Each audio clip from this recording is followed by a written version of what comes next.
Fantastic news, ladies and gentlemen. Millipede is back in the public eye, and he's being mega sensible. Look at his face there. He doesn't look at all unhinged, does he? And listen to what he's got to say. London climate is on the ballot in the mayoral election today. You've got Susan Hall, the Conservative candidate, an anti-net zero zealot, or Sadiq. Zealot. A zealot. If you don't know what the term zealot means, well, allow me to show you. Zealot, a person who is fanatical and uncompromising in pursuit of their religious, political, or other ideals. Yeah, generally people get called religious zealots. And I know that we're at peak hypocrisy right now, but for someone with a face like that, to be calling other people zealots is like Lizzo calling Kate Moss a glutton. Like she's sitting there eating a jar of mayonnaise with a spoon for her lunch, and she glances over and sees Kate having a Tic Tac and a glass of water, and she says, whoa, you might want to lay off on the Tic Tacs, Kate. Steady on. You could do with losing a few pounds. So let's listen to the rest of what he has to say, and then obviously I'll take the piss out of him because that's what you're all here for.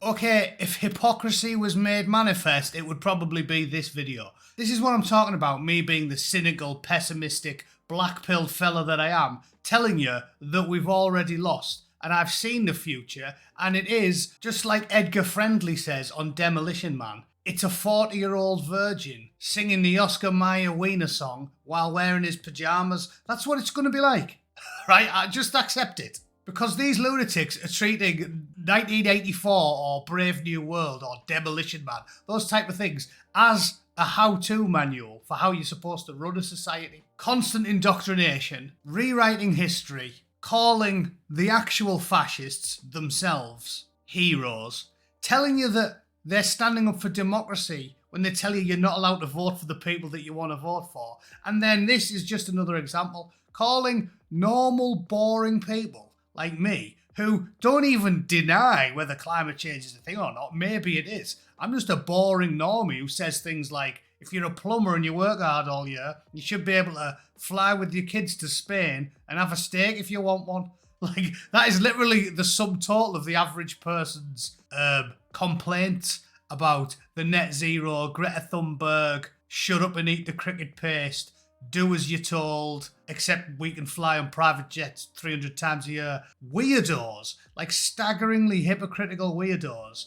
That's what they say about people like me. Boring normies who don't. I'm not saying it's not a thing. Maybe it is, maybe it isn't. I've just said, aren't you overreacting a little bit? When China and India exist and humans expel carbon every time they breathe and there's 8-9 billion people we're coming up for, and you're telling Scottish pensioners they shouldn't put the fire on because it's bad for the world. Like, it doesn't make any sense. That's all I'm doing. I'm asking what appear to be normal questions.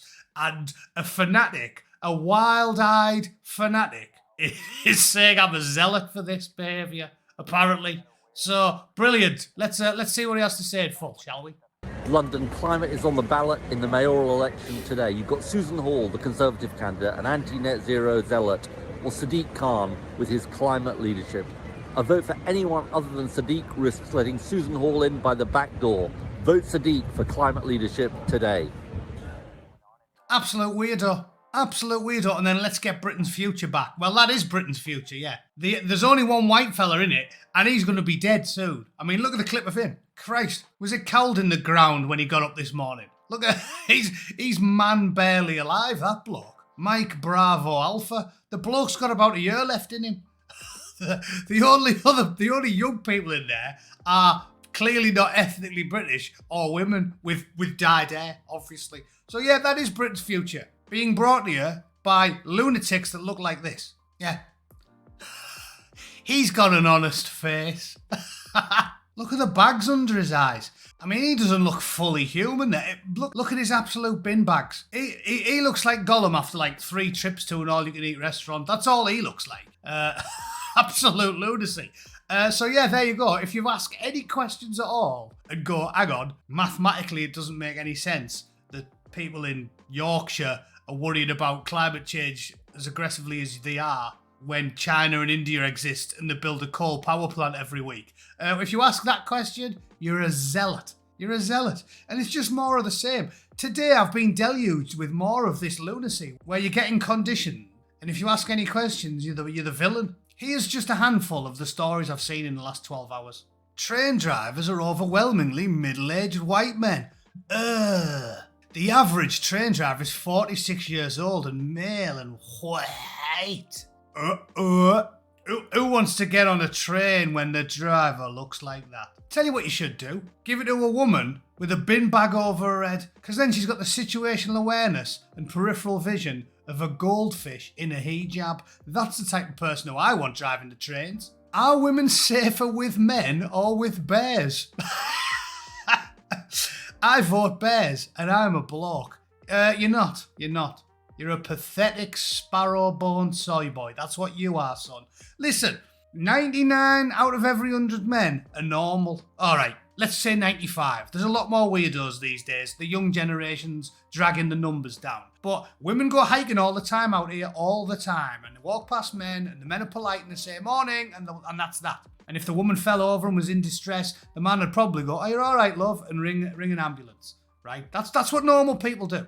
I was dismayed to see this on the Lotus Eaters, and only Callum was the normal one there, because Calvin and that foreign bloke were like, "Oh yeah, I'd rather take me chances with a bear," like absolute pansies. Like, what's happened to people? You think most men are weirdos who are going to want to shag you to death on a mountainside, even if you're a bloke? Is this the type of world we've created? Again, up is down, left is right. They're conditioning everyone to think that most men are terrifying psychopaths and they'll eat you. Oh, have you twisted your ankle, love? I'm going to eat you. It's madness. And then on Twitter today, trying to drum up interest in some new 007 series written by talentless people who've stole Ian Fleming's work and are now recreating some weird thing, culminating in, I don't even know what this hashtag means, license to queer. Yeah, because Bond was famous for that, wasn't he? The barman's like, "Would you like it shaken or stirred?" "Gives a gobble." What is this? Apparently they're trying to throw some new spin-off out there. Tragically, I clicked it. It took me here. Have you spotted these posters around the UK recently? The 00 section. You thought he was the only one? Following the link tells you into this, talentless hack stealing other people's work to create a new work of fiction. And it says, enter the world of the 00 agents. 003 is a French Algerian woman. 004 is a Jamaican bloke who speaks Jamaican patois. And 009 is Sid Bashir, a Sudanese Pakistani fella. And obviously you can't see the face, but they tell you all of that in the descent part of their top secret dossier that explains to you exactly what they look like and where they come from. Obviously the Sudanese Pakistani fella is engaged to Agent 003 and he's a chess champion and he's just brilliant at everything. Yeah, way better than that old white man that he replaced. So what's the point to take from all of this madness? Well, it's like I keep telling you lot, we have already lost, right? Orwell and Huxley sort of were in somewhat disagreement about how things were going to go, with Huxley saying that they were going to use a gentle touch to control everybody, and that's what you're going to get. You can see this by the lockstep that all the young people are in nowadays. People like us are going to die off, and they will accept their change. The future is going to be, they're not going to be terribly uncomfortable, but they're going to be living in little tiny apartments like Corbin Dallas's on The Fifth Element, or Neo's on The Matrix. You're going to be living in a cube, eating the flavoured paste, watching the electronic screens, telling you what to think, all the time, and telling you about 009, the Pakistani Sudanese secret agent, or the woman, and the bears are better than the men, yeah, much less dangerous, because like Orwell said, they feel love, because when you're in love, you do things for other people, you care about other people, you're really willing to put your own life on the line to protect somebody else, you create a new world, so they don't like that, so they're conditioning them to be crazy cat ladies, singletons, polycules, sexual deviants. They're getting rid of the traditional family, marriage, children. They want you in the box, eating the paste, not flying anywhere, watching the electronic projections. You're monitored all the time. CCTV on every corner. You can't spend money because paper money's gone. They know what you spend your money on. They know exactly what you earned out of the last penny. You're only allowed to fly where you're allowed to go. You're only allowed to drive where they tell you can drive. Monitored all the time. Told what to think, what to say, what you can and can't say. And people that deny it haven't read the news for the last 12 hours. It is nakedly, painfully obvious how this is going to go. And I keep telling you lot, all you can do is laugh about it. Doesn't bother me so much. We had a good run. And anybody who questions any of it is a zealot. They're being unpersoned. They're bad people. They're fascists. They're evil. They're ists and they're isms. And they have to be destroyed. And how do you win when, like Orwell wrote, it's all being controlled? Silicon Valley strangles anything people like me put out there and massively amplifies the absolute shiite that people like Ash Sarkar or Owen Jones put out there. Or brainless trash like Mr. Beast. They'll amplify that. I know this video is less comical and more, oh shit, we're in serious bother, Bootneck, but it just is undeniable at this point, right? So shut up, eat the paste, and if you question the irrational, illogical lunacy that is getting rammed down your throat every day, 24/7, by Silicon Valley and the mainstream media and the government and the nudge units, right? And if you question any of it, you're a zealot and you're an ist and you're an ism, okay? Just suck it up and deal with it. So, there we go. Bit of a black pill video today, but I'd love to know what you think about Millipede, or the fact that men are more dangerous than bears, or the fact that the 00 section looks like the cast of Heartbreak High or the Cosby Show or some shit, I don't even know what. Yeah, if you disagree, you think all is fine and dandy, please let me know. But I'm telling you, the tyrants of the past have learned from the mistakes. It's not going to be an iron-shod boot grinding your neck into the sand. It's going to be Huxley's.